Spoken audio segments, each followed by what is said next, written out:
महापालिकेत आर्थिक व्यवहार सांभाळणाऱ्या व सर्वात महत्त्वपूर्ण असलेल्या स्थायी समिती सभापतीच्या सभापतीपदी आज बहुजन विकास आघाडीचे प्रवीण शेट्टी यांची बिनविरोध निवड करण्यात आली.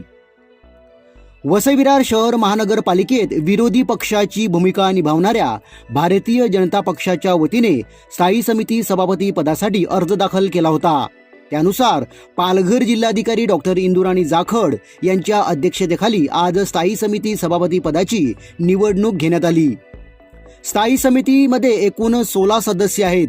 बहुजन विकास आघाडीचे 10 सदस्य व भारतीय जनता पक्षाचे 6 सदस्य आहेत. यावेळी भारतीय जनता पक्षाचे निलेश चौधरी यांनी अर्ज मागे घेतल्याने सभापतीची निवड बिनविरोध करण्यात आली. त्यानुसार स्थायी समिती सभापतीपदी वसई विरार शहर महानगरपालिकेचे गटनेते या पदावर असलेले प्रवीण शेट्टी यांची स्थायी समिती सभापतीपदी बिनविरोध निवड करण्यात आली. या प्रसंगी स्थायी समिती सभापती निवड होताच त्यांना शुभेच्छा देण्यासाठी बहुजन विकास आघाडीचे अध्यक्ष हितेंद्र ठाकूर, वसई विरार शहर महानगरपालिकेचे महापौर अजीव पाटील, उपमहापौर मार्शल लोपिस यांच्यासह अनेक ज्येष्ठ पदाधिकारी उपस्थित होते. या प्रसंगी सभापतीपदी निवड होताच प्रवीण शेट्टी काय म्हणाले पाहूया. सर, 5.5 वर्षाच्या प्रशासकीय राजवटीच्या नंतर पहिल्यांदा आपण स्थायी समिती सभापतीपदी रुजू झालेल्या आहात. निवडणूक प्रक्रिया पार पडलेली आहे. काय भावना आहेत सध्या? मी माझे नेते लोकनेते हितेंद्रजी ठाकूर,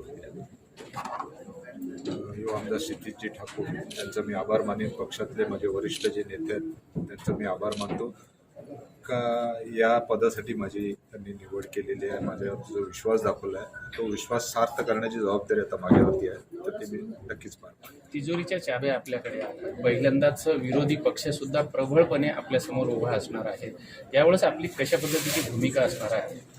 तिजोरीच्या चाव्या नाही, लोकांचा विश्वास आहे आमच्या जोडीला. आणि लोकांचा विश्वासामध्ये आता कसे 5-5.5 वर्षात लोकप्रतिनिधीवरती काही कामं रखडलेली आहेत, काही बाकी आहेत, ती पहिले पूर्ण करण्याचा आपला प्रयत्न राहील. या कामासाठी आम्ही आज इकडे 16 सदस्य होते, 6 विरोधातले होते, पण आता त्यांनी माघार घेतलेली आहे, त्यांचे मी आभार मानतो. आणि आम्ही 16 सदस्य या स्थायी समितीमध्ये आणि 115 सदस्य म्हणून या वसईकरांसाठी आम्ही काम करतो. पहिल्यांदाच आता अर्थसंकल्प या ठिकाणी सादर होणार आहे.